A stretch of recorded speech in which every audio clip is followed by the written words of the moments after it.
Okay, I make that just gone 2 o'clock, so we'll get started. Emily and Harry, happy to start? Yeah, excellent. Okay, thank you. Welcome to this webinar. This is going to update you on the progress of the research project, The Material Culture of Wills, England 1540 to 1790. So this is a project that's led by Professor Jane Whittle. It's funded by the Leverhulme Trust, and it's a partnership between the University of Exeter and the National Archives. And we're now basically about a year and a half into the research, and it's been just over 5 months since we launched our major call for volunteers on the crowdsourcing site Zooniverse. So we thought it would be an excellent moment to update you on our progress and how things have been going. So I'm Dr. Laura Sanger. I'm an Associate Professor of Early Modern History at the University of Exeter, and I'm the co-investigator on the project. And I really wanted to begin just with a huge thank you on behalf of the whole project team. So we've been staggered, frankly, by people's response to the project, and our volunteers' work is really allowing us to undertake research on a scale that just wouldn't be possible without their input. And I think we've really been surprised and awed, not just by the amount of engagement with the project, particularly on Zooniverse, and by the hopefully infinite capacity that people seem to have for reading and transcribing our wills, but also we've been bowled over by the level of skill and knowledge out there and that you can find on the Zooniverse talk boards. And if you go on the talk boards, you'll find that they're just stuffed full of really lively debate by people kind of sharing things, sharing their knowledge and expertise, giving each other advice, offering support. And basically every day I learn something new from the talk boards. And in fact, since I only work on the project 1 day a week, I actually find it quite hard to keep up with all the stuff that's happening there. And I can see that Emily and Harry are nodding along, kind of agreeing with everything that I'm saying there. So one of the chief purposes of today's webinar is therefore to extend our thanks, to mark and celebrate the achievements of the volunteers over the past 5 months of transcription, and also to update you on the progress. So we're giving you a real kind of peek behind the scenes, both of Zooniverse and the wider project. And so what I'm going to do is, after this introduction, I'll hand you over to our Digital Humanities Research Fellow, Dr. Harry Smith, who'll be talking to you more about Zooniverse. Then our Early Modern Research Fellow, Dr. Emily Vine, will share some of the fantastic objects that volunteers have been finding and tagging in the wills. I'm also going to say a little bit about our collaboration with Chris Hoban, who is a Devon-based musician and composer, so something slightly different there. And then I'm going to hand you back to Emily, who will wrap up and give you a look ahead to what's coming and what we're going to do with the transcriptions once we have them. So I'm going to begin with just briefly reminding you how the project works. Many of you will know this already, but just in case there's anyone listening who isn't up to speed with our methodology, I'll just briefly talk you through it. So Emily, slide 2, please. Okay, so with the help of volunteers, we are transcribing 25,000 English wills, which are taken from 5 sample periods from across 1540 to 1790. We began doing this by working with a small group of volunteers to train a handwritten text recognition, or HTR, model. This is artificial intelligence software that can automatically transcribe handwriting. And we've used HTR now to transcribe our entire sample of wills, but the transcriptions that are produced through this process are not 100% accurate, hence why we are working with volunteers who are checking and correcting those transcriptions alongside us. And this process also allows us to continue to improve the accuracy of the HTR models that we're training. Now, we really want to emphasize that we're transcribing an unprecedentedly large number of wills. So previous historic studies have sometimes looked at a few thousand wills, but only really this kind of unique methodology by combining kind of new digital technology with crowdsourcing allows you to work at this scale and across such a long time period. And I think I can now admit that before we were awarded funding for the project, our project leader, who's Professor Jane Whittle, and our technical expert at the National Archives, Mark Bell, they ran various pilots to check that the method would work, and particularly looking at, how far the technology had developed and what it was now capable of. And the results of those trials were very promising, but even as we started, there was still a bit of an unknown. We were still taking a bit of a leap into things that we weren't quite sure how they were going to work out. And that's, of course, because you can't really test the crowdsourcing part of the method. We couldn't be certain that enough people would be interested or that enough volunteers would kind of step up and be there. So 5 months in, I don't want to tempt fate, but 5 months in, I think our fears have been very firmly laid to rest on this account. As I've said, we've discovered that wills are historic documents that are treasured by many, many people out there, and loads of people are just as interested in them as we are. So it's just been really heartening and obviously great for the success of the project to see the response that we've had. So I'm now going to give you some kind of headline stats about our progress. So I feel like there should be some trumpets or something to announce these. But here we go. So we've got around 2,800 users who have contributed on the Zooniverse site. They have checked well over 358,000 lines of text. Slightly mind-boggling figure, that one. They've also transcribed from scratch almost 41,000 lines of text. And this all in total represents about 8,368 hours of work. So this is clearly a huge amount of labour. And I think these figures really bring home to you why crowdsourcing is so vital to what it is that we're doing. So to reiterate, thank you so much to everybody that's taking part, from people who've transcribed just a few lines when they've had a chance to those of you who are completing thousands of lines. We just, it's hard to express how grateful we are. Okay, so that's the introduction. I'm now going to pass you over to Dr. Harry Smith. Many of you will know Harry from the talk boards. He's the expert architect of our Zooniverse site, and he's going to talk to you a bit more about that.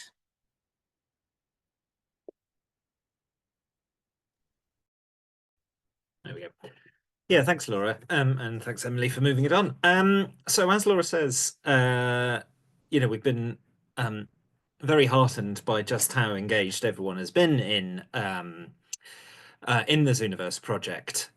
And what I'm going to do today is just to give you some, to dive into those headline figures a little bit more, to give you some idea about what they can tell us about the quality of the transcriptions that we're getting out of our HTR model, but also to show you how important these corrections are to improving the model and to improving the overall output that we get and that we're able to circulate to the wider academic and general public. So I'm going to show you 4 graphs to dive down into this, and each of them uses the same measure to illustrate the accuracy of the automatically generated transcriptions, and that's quite a simple measure. It's got some problems, but I don't need to go into them because it'll do for today. Basically, we have for each line that we submit to Zooniverse, we have a line of text that's been generated by the HTR model. So that's the AI generated line. It's then corrected or transcribed from scratch, and so we have a second line of text that we can compare to the first one. And then very simply, all I do is count how many characters, how many letters have changed between the HTR output and the corrected, improved Zooniverse output. And so what this graph shows is just for the entirety of of all of the lines of text that we've put up, all 358,000 that have been checked, how many of them have had no change, have had 1 letter changed, 2 letters corrected, and so on and so forth. And I think straight away you can see that the output, even before the Zooniverse corrections have started, has been fairly good. So that's something like 70, almost 80,000 lines required no corrections at all. So that's about 1/5 of the overall lines that have been dealt with actually just look fine to start with. And then you've got another big clump, which is basically between 1 correction and 10 corrections. and that's where the majority of the rest of lines fall. And then you've got a much smaller number. I've chopped off this graph. It actually goes up to like 100 characters being changed, but there are very small numbers of those coming out there, and those just tend to be like gibberish that the model has produced because it's just completely failed. So quite good, but definitely not good enough to simply run the model and output the what it produces. It would be sort of readable, but not really usable, either for people who want to just read transcriptions of wills and work with those, or people who want to use the corpus to do sort of quantitative work. So if we move on to the second slide. So what I want to show you now in the next two slides are two different ways of chopping up that data that show both a little bit more about how variable the model can be, but then also how important the corrections are for improving these models. So I've been talking about one model really, but actually we've got three separate models, and each model has different versions. So we need to look at them by model and then by time periods that has elapsed on the project. So we have one model for each century because the handwriting changes quite a bit between the end of the 18th and the start and middle of the 16th century. As to sort of writing style, the use of abbreviations, spelling is far more variable in the 16th century than the 18th century. So it's unlikely that an AI model is, well, it could, but it would require a great deal more training data than we've got time to create one that could read everything from 1540 through to 1790. So we've got basically three models, and this graph shows the same measure as the previous slide, but just broken down by century. So you've got the 16th century in a sort of lightish pinky red, you've got the 17th century in a nice green, and the 18th century in a light blue. And the interesting thing here is that the 18th and the 16th century models are quite similar in their accuracy. You've got between about 18 and 20% of lines from those periods requiring no changes and then sort of declines down. But the 17th century model looks fantastic. Over 30% of lines from the 17th century required no change at all. You've got hardly any that are requiring more than 10 letters being changed. So for some reason, the 17th century model has performed really well. We don't at the moment know why. Because it shouldn't perform. It should actually possibly be the hardest period to work on, because the handwriting is changing a lot between the start and the end of the 17th century. And there's more variation in spelling than there is in the 18th century. The handwriting in the 16th century is difficult, but it's much more regular in its form. So it's slightly unusual that it's doing so well.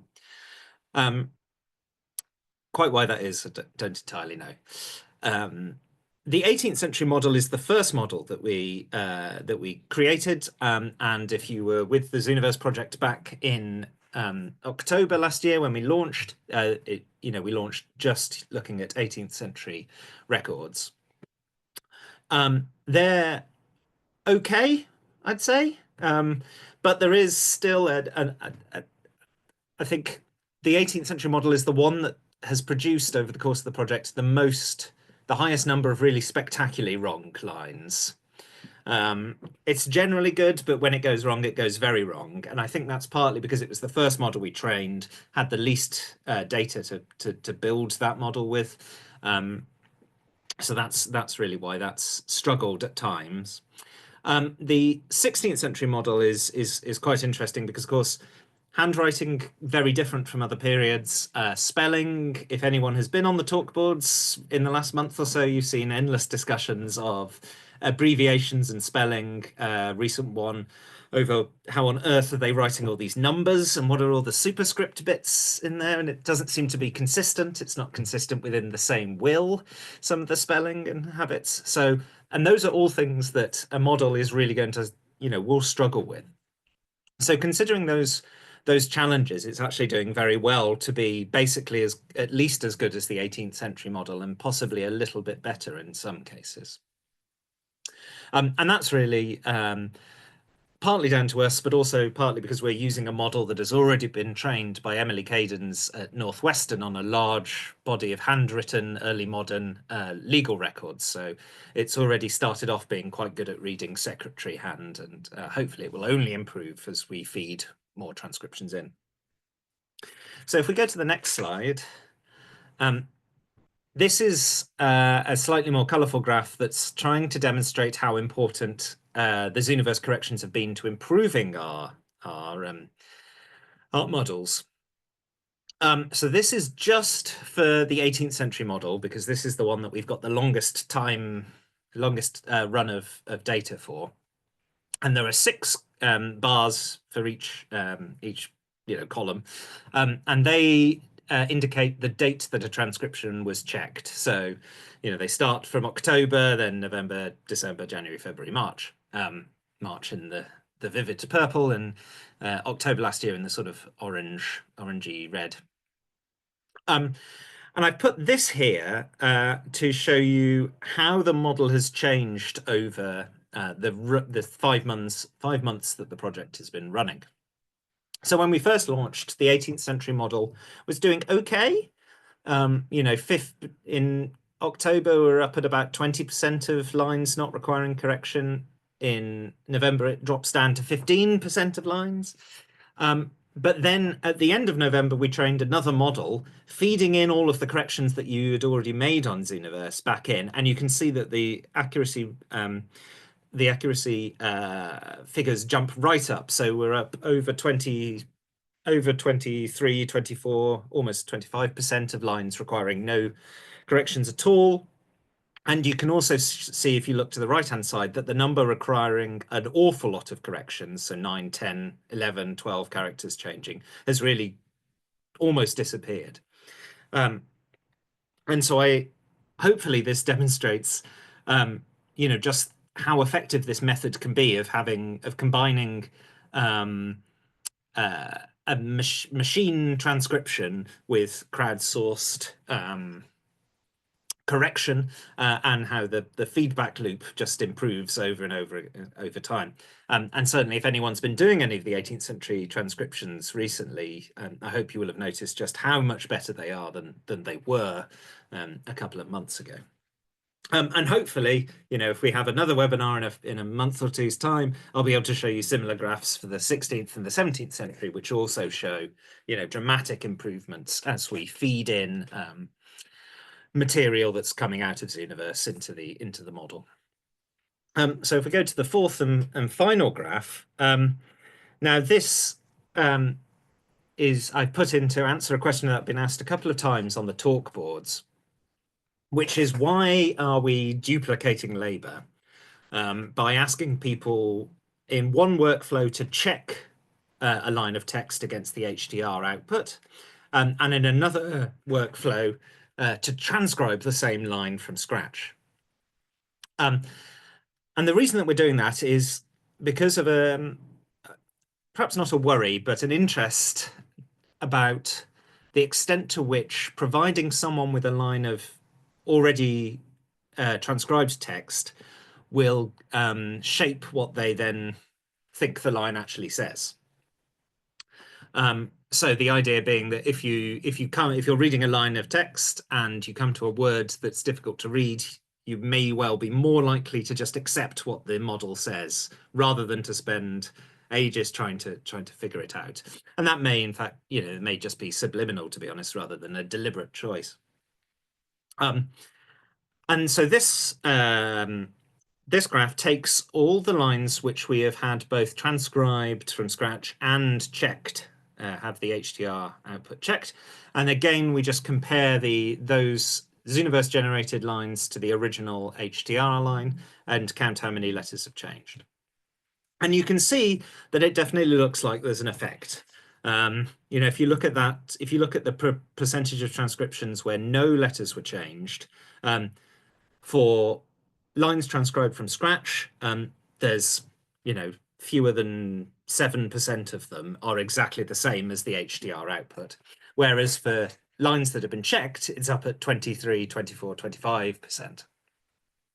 And I mean, that's kind of unsurprising, right? it would be unusual if people were regularly accurately producing what an AI model thinks is the correct transcription just entirely from scratch off their own bat. But it might be a little bit concerning if we are, because if we're using all these checked transcriptions to retrain the model, then we may just be, feeding back existing errors into the training data, which just makes the transcriptions worse and worse over time. Now, I don't think that's actually happening, and certainly, if you look at the transcriptions that are available on through Zooniverse, you can see that actually they're perfectly sensible, they're pretty good, they're getting better, and so on and so forth. So we need to think a little bit about why that's happening. And of course, one reason it might be is that guides are not just, they're not always negative, they can also be really useful. So if you've got a line that's somewhat illegible or difficult to read, then having what the HTR has had a go at creating can be a really useful way to work it out. And that's, I think that's what's happening where there's a couple of handful of changes a lot of the time. So I hope that's given you a bit of an idea about not just the volume of transcriptions that we're getting, but also how they are revealing the accuracy of our models, how they're helping us to improve those models, and how we're starting to think about the processes by which this all functions. And we're just about really to start analysis and start trying to dig into the outputs from the model at a large scale. So that's very exciting, and hopefully again in a couple of months' time we'll be able to report back some findings about the substantive questions that the project's aiming to answer. But now I'm going to pass over to my colleague Emily Vine, who, as Laura said, is the other postdoctoral research fellow on the project, who will be showing you some of the interesting objects that have been flagged already by Zooniverse users and through other means. Thanks very much. Brilliant. Thank you very much, Harry and Laura, for sort of setting up this webinar and giving us an insight into some of the amazing headline results that we have, as well as diving down into the methodology of what we're doing, how the HTR works. And now I'm going to give you some insights into a few of the discoveries that have come up so far. So as we've discussed, Zooniverse uses check and correct just one line of text at a time. And I know that many of you joining us today in the webinar have been involved in using Zooniverse. So I want to say thank you very much again for your contributions. And on the Zooniverse talkboards, there's also a function to write notes about the wills that Zooniverse volunteers have encountered. And really helpfully, some Zooniverse users have also been using tags to help create an online and ongoing record of certain objects or interesting features of the wills that they've encountered. So when a tag is used on the talkboards, when a note is created about a particular will excerpt, this keeps a helpful record for the research team and also other Zooniverse users. It means we can quickly search for particular objects or object types. We can locate interesting finds, and we can also group them into some really nice categories as well.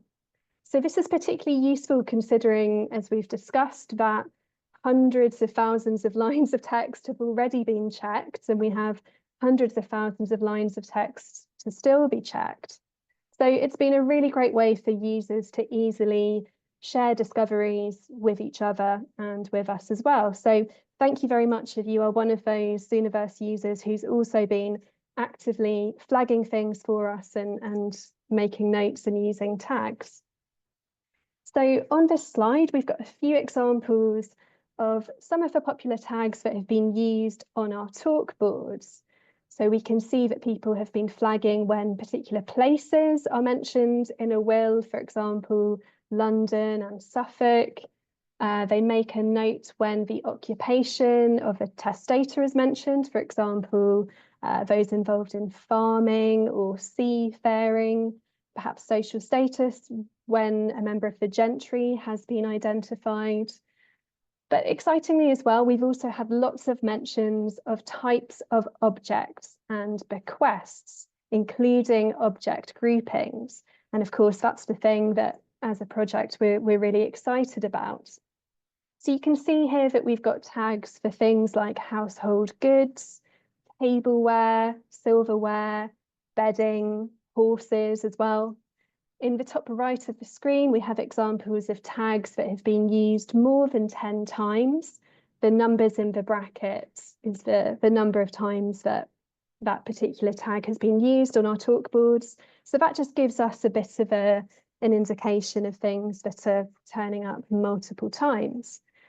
So in the next part of this webinar, we're going to share with you some of our volunteers' most interesting discoveries as they've shared with us on the talk boards. And it is just a sample, but it helps to showcase what a wide range of bequests are mentioned in these fascinating documents. And throughout this section of the webinar, we are including some of the Zooniverse handles of the Zooniverse users who have contributed some of these findings. So some of you might well spot your Zooniverse handle being featured on the next few slides. So the first category of interesting bequests, interesting things we found in wills, is food. So this is a category that I think perhaps seems maybe a bit alien to us in the modern world when we think about what sorts of things we might want to put in a will.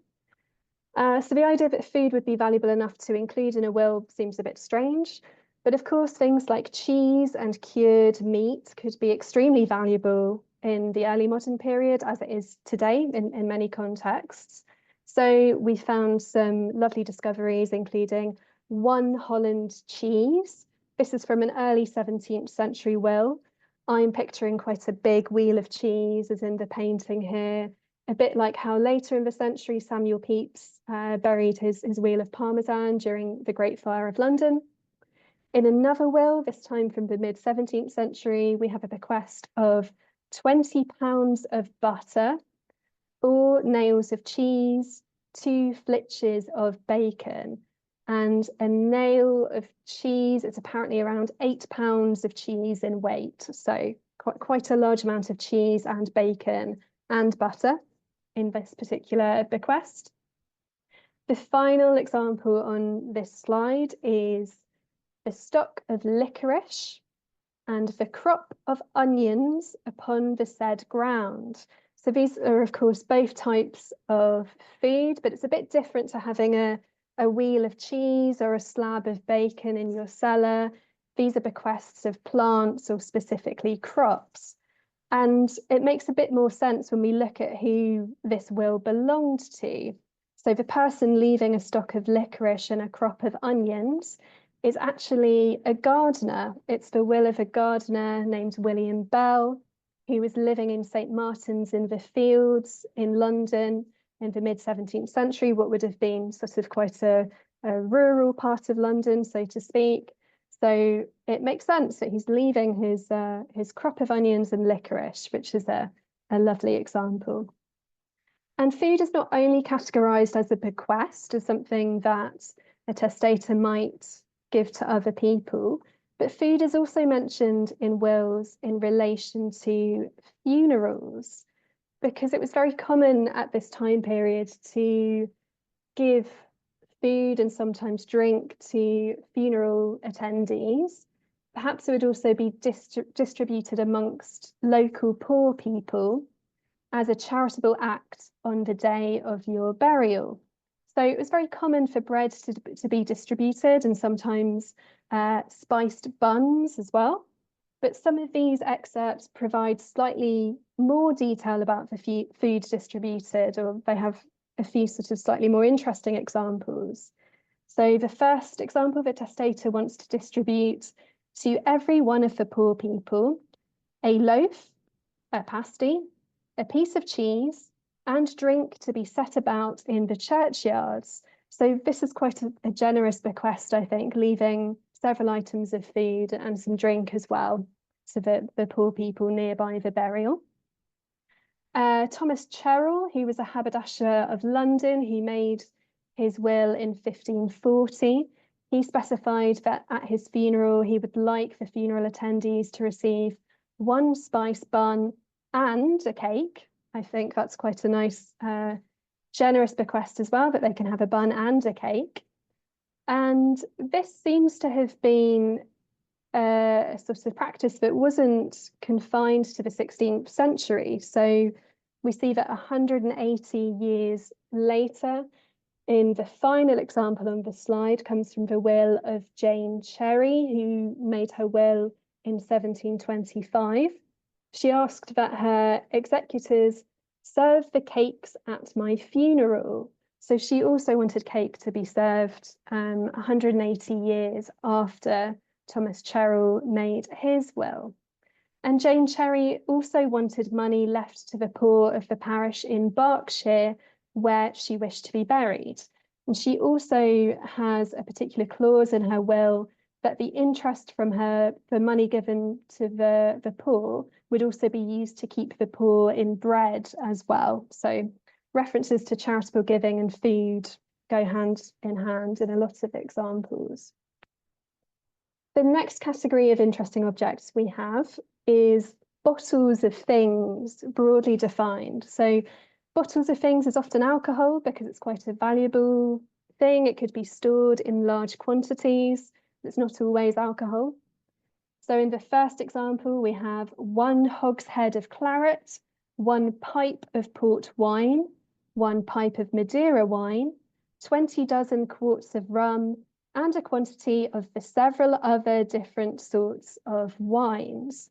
So a hogshead is quite a lot, I believe. I think it's a barrel that can hold around 200 to 250 litres of liquid, which sounds quite a lot to me. A pipe is apparently 2 hogsheads, and a quart is 1/4 of a gallon. So I'm picturing a wine cellar here with quite a few barrels and bottles and all sorts of things that this testator is passing on. The next example comes from the will of Reverend Abel Ward, who was the Archdeacon of Chester. And when he died in 1785, he left a bequest of all the wine and liquors contained in the house and cellars. So he doesn't itemize it in the same way as the example above, but we can imagine this is, again, quite a few bottles of things, perhaps a few barrels. The final example on the slide is 1 gallon bottle full of treacle water. And one of our Zooniverse talkboard users, who has the handle @Studentius, has looked into the Oxford English Dictionary definition of treacle water for us.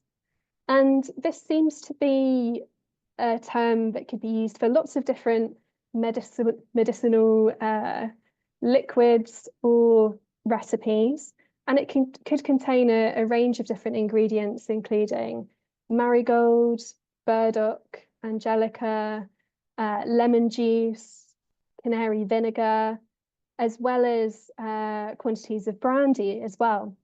It's described as a cordial that could be used alongside other drugs and recipes. So it's not quite a sort of gallon of sugared treacle, which is what I was expecting it to be, but it could be referring to a range of different recipes. So the next category is clothing. And it makes a lot of sense to leave bequests of quite fine clothing, such as clothing made of silk and satin, which we see a lot of. I think that's quite understandable to a modern reader. But other items of clothing are perhaps slightly more strange, particularly the idea of gifting second-hand underclothes and petticoats and things like that. And those are some of the more interesting examples. So we have one testator who leaves my best pair of hose. So we find lots of pairs of hose and trousers and things like that turning up. We have another testator who leaves my under petticoats, and all my pocket. So the second image on the screen shows the sort of, I guess, standalone pockets that were not sewn into items of clothing, but which were separate, which might have been similar to the types of pockets that are being described here. And then we have a 1726 will of John Linton of Shadwell, who leaves to a friend or colleague of Shadwell my waistcoat and breeches and my second best hat and wig. Now, I'm not sure today we'd want a colleague or friend's second-hand hat or wig, let alone their second best second-hand hat or wig. But these sorts of descriptions come up relatively often and provide a really nice insight into this testator's belongings. So the next category we're going to talk about is animals. We quite often find references to farm animals, perhaps particularly in some of our earlier wills in the 16th century, and of course in the wills of those people living on farmland, working in farming, living in rural areas. So we have lots of references to groups of farm animals, such as all my horses, mares, geldings, cows, hogs, sheep, and live cattle whatsoever. One of our Zooniverse users has pointed out the second example, which is someone who has left my lease at Walton with 800 ewes upon the same. And of course, 800 sheep is a huge amount of sheep, but of course, this is directly tied up to the land ownership and the income that arises from farming that land. They're not going to deliver 800 sheep to someone's house as a bequest. And another example on this page, a gift of 12 wether sheep and 2 swine hogs. So they often itemize farm animals quite sort of directly in these wills to make sure that the correct animals are identified and counted up appropriately. We also occasionally get bequests of weapons and armour, described as my best sword, a silver hilted sword, a pair of pistols. There's an interesting example here of his French pistol, which he had to pawn, and his sword and dagger. So a nice indication of various financial difficulties that the testator might have been in during his life, having to get rid of some of his precious possessions. We have a reference at the bottom here to 2 muskets with their furniture, 1 caliver, 1 corselet, 1 plate coat with all the rest of the armour. And a corselet is apparently a sort of main sort of suit of armour, breastplate perhaps, like the example that we have in the photograph on the right-hand side of the screen. So quite a significant suit of armour that I'm imagining was being left in this bequest. Some references to some larger objects beyond things like swords or smaller items such as books and bottles. So one person leaves to their servant half the cart and also half the plough. Now, of course, in this example, they're not physically going to cut this item in half. They're talking about shared ownership, presumably with another beneficiary. Other people leave bequests of coaches and carriages. We have one testator who left a bequest of my said boats, vessels, craft and stock belonging to the said oyster business. And this is from the will of William King, who lived in Leigh-on-Sea in Essex. He was a customs collector, but apparently was involved in the oyster fishing business as well. And one of our talkboard users pointed out the proximity between Leigh-on-Sea and Whitstable, the centre of oyster fishing, in terms of on other sides of the Thames estuary, I imagine, and why that might make sense as a sort of combination. And the final example is where understanding the context of a will and the testator perhaps comes into play. This testator, who made their will in 1786, left a gift of my glass house. Now, this is around the time when orangeries or glass houses, early conservatories, were being used.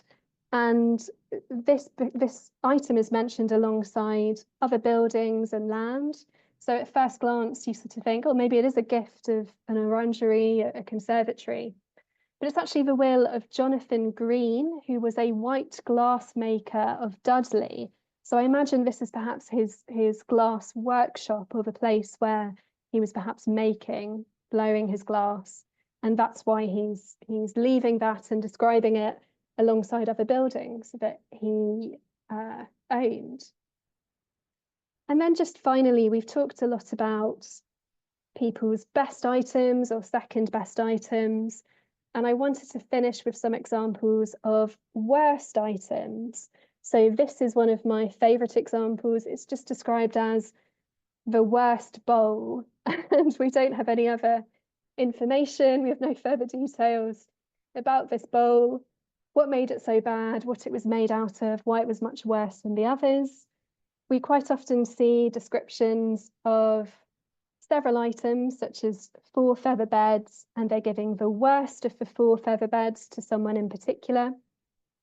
And then in this final example, this person is leaving my second best cloth gown, my worst frieze gown, and my worst cloak with sleeves, and also my second best shirt. There's a slight sort of note of caution with this example. It does seem as though they're talking about my second best item, my best item, my worst item, my worst item.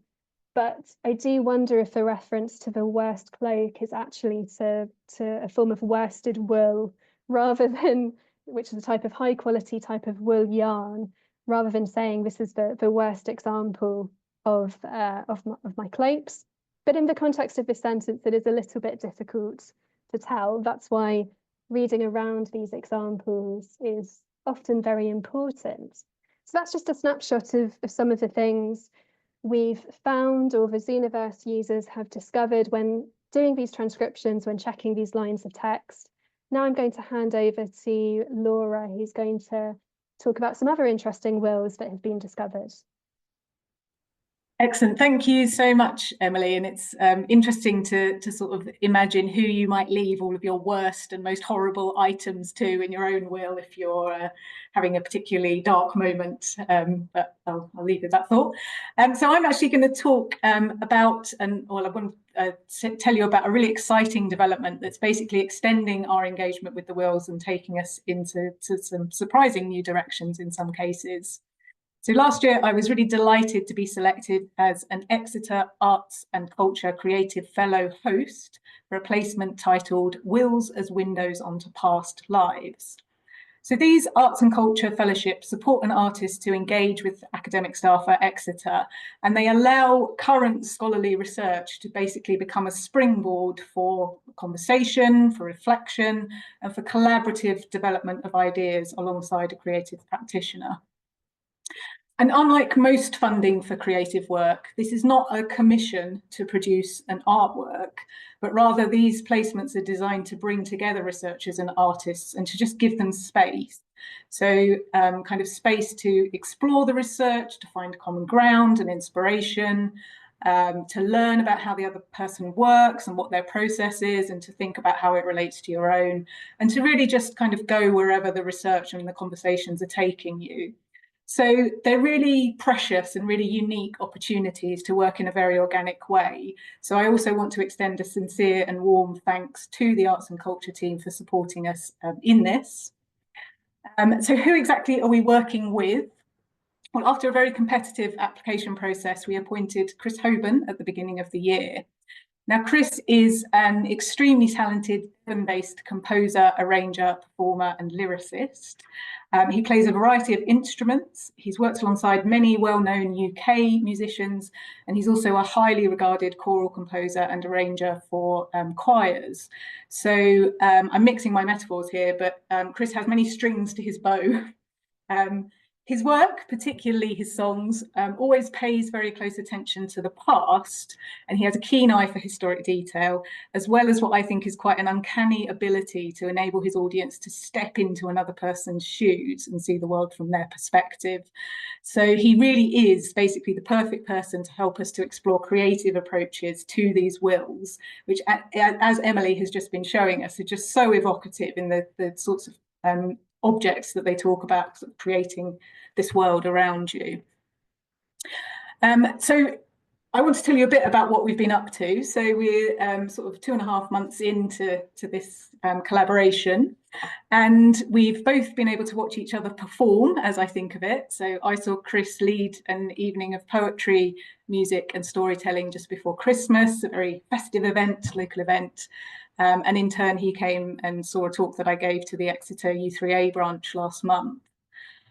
Chris also had the opportunity to meet the rest of the team, and he's been collaborating with them as well. So we went on a group visit to the National Archives last month, and we were able to look at some wills in person, which is always a really exciting moment to actually see all of these documents that we usually see digital surrogates of, but to actually see them in the flesh. So you've got some images there of that day that we had spent at the National Archives looking at those things.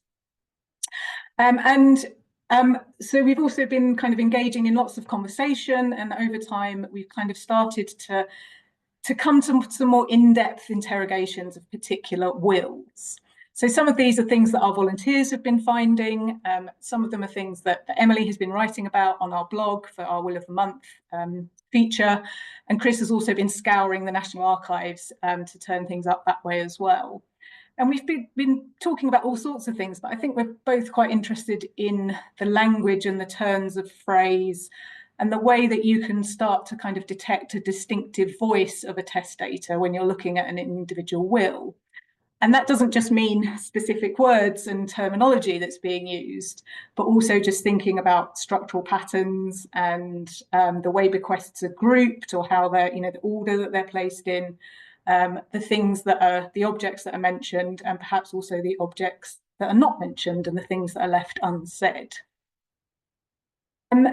Excuse me. So I thought I'd just talk you through a few examples of wills that have caught our ear and that we're particularly focusing our attention on. So first of all, we've got the 1548 will of Thomas Hunte, who is a wealthy alderman from Exeter, who was also mayor of the city 3 times. And this is a will that Emily has blogged about, so you can go and look at the blog if you'd like to know more about it. But Chris and I are particularly intrigued by the fact that Thomas has meticulously prepared for his death already. And as you can see from the quote on the slide, he's had his own tombstone made, and it's all ready to go when the moment comes, because it is now being at my house. And when Chris read this, he immediately turned to me and he said, I wonder how his wife felt about this, tripping over this tombstone, presumably in their hallway or wherever it was. So there's a lot of interesting pathways to go down with that one. We're very interested in these wills from the southwest of England, which is the home of both of us. And we recently came across an excellent Devon mariner called John Lux, who wrote his will in 1609, so the beginning of the reign of James I. And Lux's will offers a real glimpse into the bonds that are forged between seafarers and seafaring men when they're on long voyages. So John Lux left money to the ship's surgeon, and he gave a cross staff, which is a navigational instrument, which you can see on the slide there. He gave that away to a friend. His will was witnessed by the master of the ship, the mate, and many others of the ship's company.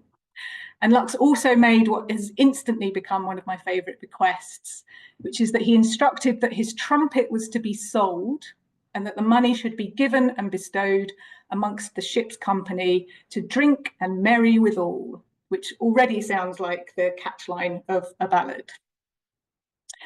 So Chris and I have been workshopping these wills, as I think of it, which often we do by basically jointly annotating a transcription.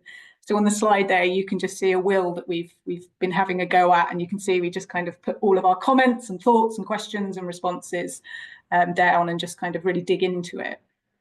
And this really, for me, is really helpful because I think Chris often hones in on an aspect that I wouldn't necessarily see, or perhaps that I've become a bit numb to over the course of time, or perhaps it's just not what our research question is focused on, and I kind of might overlook it. So Chris is quite interested in the generic parts of the will, and we're wondering whether perhaps we might imagine them as a kind of communal voice, or perhaps a chorus, the kind that you might find in a play or in a song. So it's sort of very interesting things to think about there. But I want to talk to you in depth about a will that we're particularly focusing on, which is the will of Emily Rogers. So Emily is a widow from Pilton, which is Pilton in North Devon, and she writes her will in 1783. It caught Chris's eye because it's absolutely packed with bequests of diamond rings. So even one diamond ring would be significant because they're quite expensive items, but she has many of them that she's bequeathing. And of course, they're a very enduringly symbolic piece of jewellery. Diamonds are forever then, just as they are now, which would make sense, forever, right? But once we transcribed this will, we realised there was a lot more to it than just this jewellery. So Emily makes many very specific bequests. And it's clear that this partly is because she's concerned about her two daughters, who are 15 and 9 at the time she makes the will. And she thinks that they might quarrel about who should get her belongings after she's gone. So you can see these quotes on the slide. She is making this will to prevent any dispute that might arise between her children. And if any dispute does happen, she would like them to draw lots to decide any problems that arise. So she's obviously a little bit concerned about what might happen. But Emily was also similarly specific about her funeral arrangements. So she instructed that only the parson and the doctor should be allowed to wear satin hatbands, that near relations and friends would be allowed to wear gloves. And she was very particular about how many coffin bearers she should have as well. And I think this is a really acute attention to social display that shows us a woman with a very keen sense of her social worth and her kind of sense of what is and isn't appropriate. Emily also asked that a monument be erected to her and her relatives in the parish church. And happily, I was able to locate an image of the monument where you could read the text. And the monument was indeed erected as Emily had hoped, leaving a big space on it, which allowed them to add details of future members of the family after their death as well, which was obviously brilliant because it allowed us to instantly recreate the family tree. And it was at this point that we realised that Emily Rogers was the mother of Amelia Warren Griffiths, who is actually a well-known early female scientist. So this will suddenly started to take us in a different direction again. So Amelia was Emily's eldest daughter, and Amelia is mentioned in the will because of the concern that she might squabble with her sister, but also because Emily's very keen to ensure that Emily's schooling continues. And there's a careful provision in the will where Emily says, you know, I would like Amelia to continue her schooling. I think it's on the next slide, actually, Emily, if you. So yes, I desire that that Amelia's schooling for 1 year may be paid from my effects. And I think we can then see that obviously bearing fruit in Amelia's future successful career. Because Amelia Griffiths was a celebrated botanist. She collected nearly 250 species of seaweed from various parts of Devon and Cornwall in the late 18th and early 19th centuries. And she also corresponded and her work informed that of many prominent male scientists at the time, which is a very familiar pattern for the way that female practitioners worked. Her collection of seaweed and algae eventually found its home in Torquay Museum, and Exeter's Royal Albert Memorial Museum is also home to 3 volumes of her work and some of her specimens.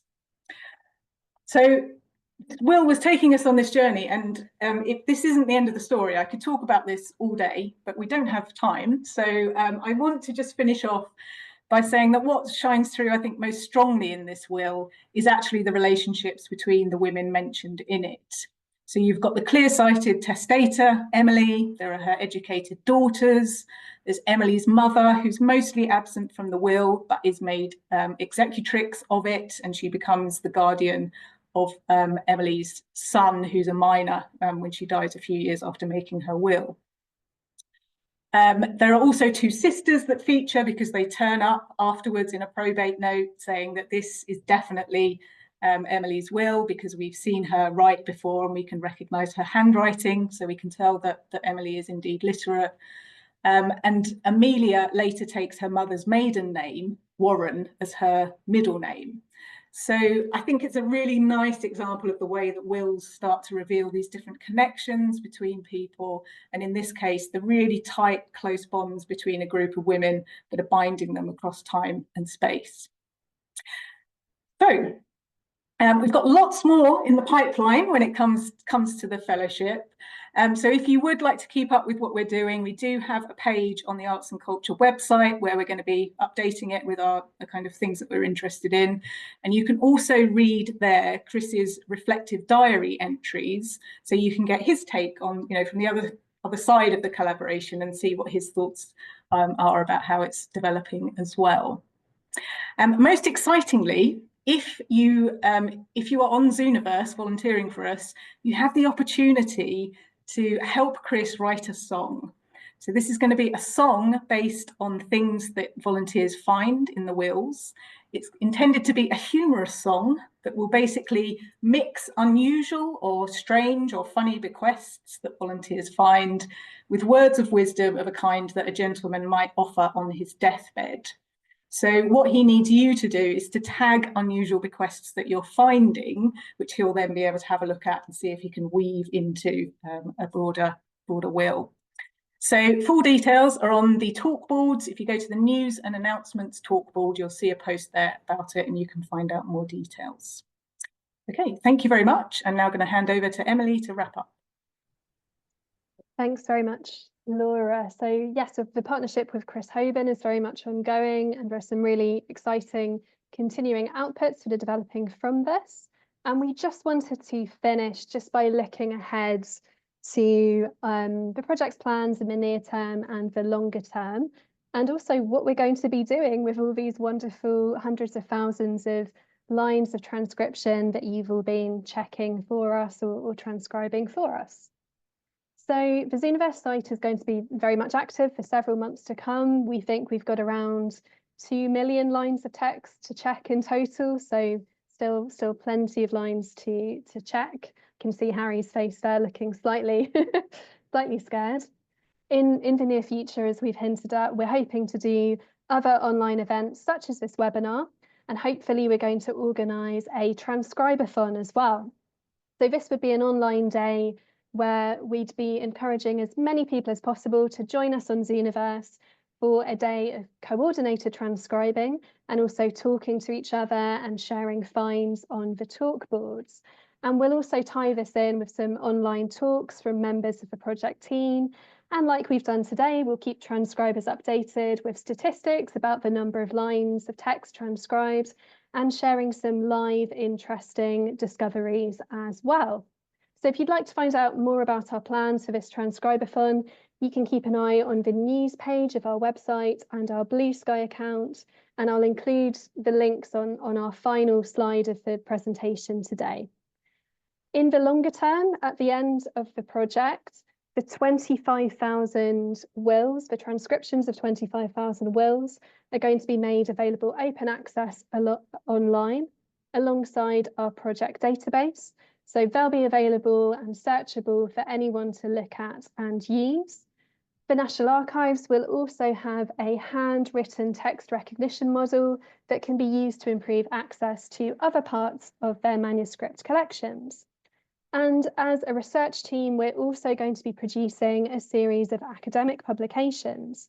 So we have planned publications in academic journals on the subject of wills and economic change across the whole period of 1540 to 1790, a specific journal article about the material culture of death and commemoration, As Laura's hinted at, there's lots that can be said about wonderful satin hat bands and mourning rings and tombstones and all sorts of wonderful items. And Harry and Mark will also be writing a publication more about the project methodology, some of which Harry has hinted at already today.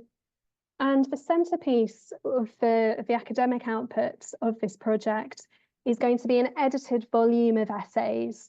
So we have several contributors to this volume who will be writing chapters based on a range of themes drawn from our project database and drawn from the topic of material culture within early modern wills. So on the slide, you can see some of the range of topics and themes that will be covered in the chapters of that volume, including textiles, Bibles, inheritance patterns, and London wills as well. And I just wanted to finish with that final slide that gives you the link in the QR code for our Zooniverse site, which I know that many people joining us here today are already very aware of and are actively using, but also some links to our YouTube channel, which is where we will be uploading this recording after today's webinar, links to our project website, and also our Blue Sky account, where you can keep up to date with some of our latest news as well. So we're drawing to a close as it's just got to the end of the hour. Laura, Harry, is there anything else you'd like to add before we close?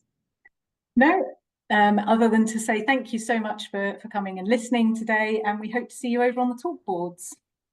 Yeah, fantastic. Thank you very much for joining us today, and we will be uploading this recording to our YouTube channel for anyone to watch after the session has ended. Thank you very much.